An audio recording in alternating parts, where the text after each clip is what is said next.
आपके साथ चंद्रा सिंह। देश की एकता के प्रतीक लौह पुरुष सरदार वल्लभ भाई पटेल की 150वीं जयंती पर धनबाद में गूंजा राष्ट्रपति का स्वर। अखिल भारतीय पटेल सेवा संघ ने इस अवसर पर किया भव्य आयोजन, जहां कार्यक्रम के बतौर मुख्य अतिथि शामिल हुए डुमरी के विधायक जयराम महतो।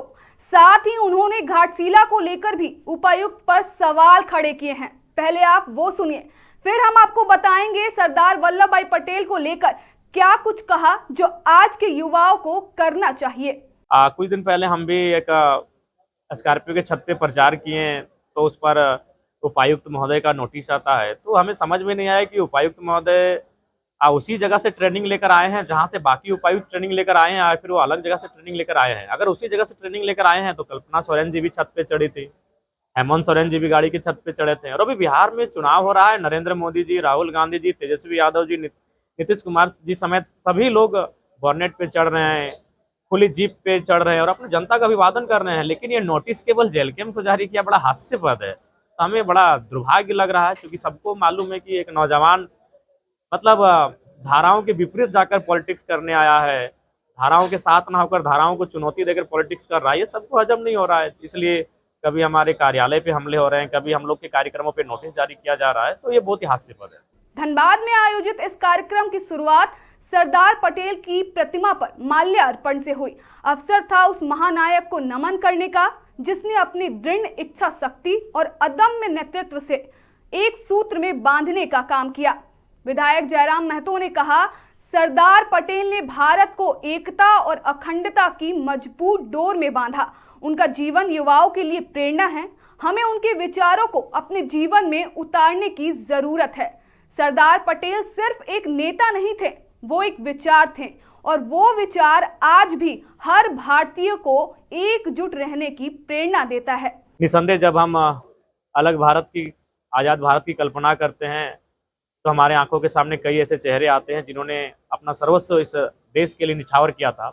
लेकिन जब सरदार पटेल की बात आती है तो हम उस भारत को पाते हैं जो आज भारत हमारे सामने है।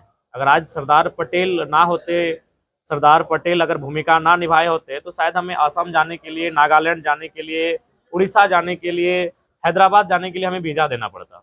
तो आज जिस भारत की तस्वीर हम देख पा रहे हैं, जिस भारत को हम अखंड कह पा रहे हैं, जिस भारत को हम एक रूप में, एक सूत्र में बंधे हुए देख पा रहे हैं, इसमें बिना किसी विवाद के, बिना किसी शक संदेह के अगर सबसे बड़ा योगदान किन्हीं का है तो देश के महान रत्न लौह पुरुष सरदार वल्लभ भाई पटेल का है। उनके कारण आज देश हमारा अखंड भारत जो भी हम नक्शे में हमें है, वो सरदार पटेल की भूमिका के कारण ही है।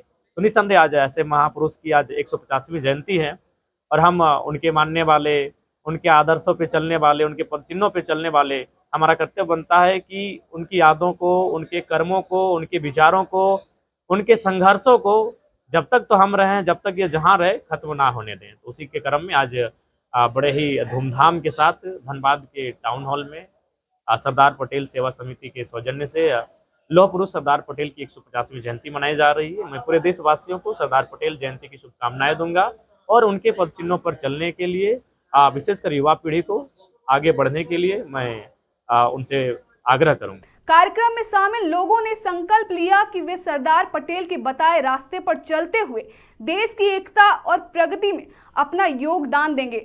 अब सवाल ये कि जब आज समाज फिर से छोटे छोटे वर्गों में बंटता दिखाई दे रहा है, तो क्या हम सरदार पटेल की उस एकता की भावना को सच्चे अर्थों में जी पा रहे हैं?